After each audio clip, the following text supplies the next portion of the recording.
Merci Madame la Présidente. Mes chers collègues, cette question s'adresse à Monsieur le ministre de la Transition écologique et de la cohésion des territoires. La France s'embrase en Gironde, dans les monts d'Arrée, à Avignon ou même début juin dans ma circonscription, dans la forêt de Fontainebleau. Des incendies se déclenchent dans tout le territoire. Ils ne sont plus l'apanage des régions méditerranéennes et touchent chaque année de nouveaux massifs, jusqu'alors protégés de ce risque.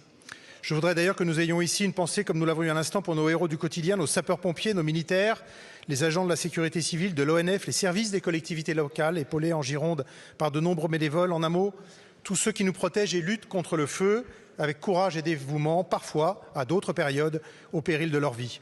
Le stade où la maison brûlait semble aujourd'hui dépassé.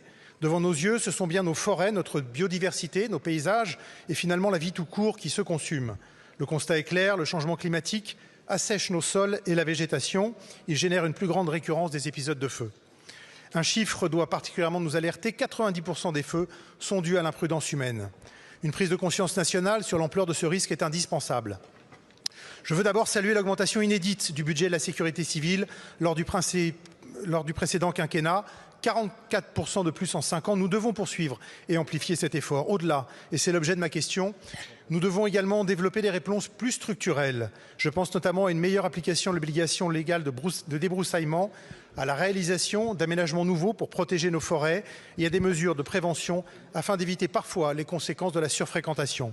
La recherche a aussi mis en évidence les dangers que représentent les monocultures forestières. Alors, Monsieur le Ministre, pouvez-vous nous indiquer comment le gouvernement compte concilier la protection de nos sites naturels et de la biodiversité avec les contraintes de prévention qu'imposent les risques liés au réchauffement climatique et notamment le risque incendie s'agissant de nos forêts ?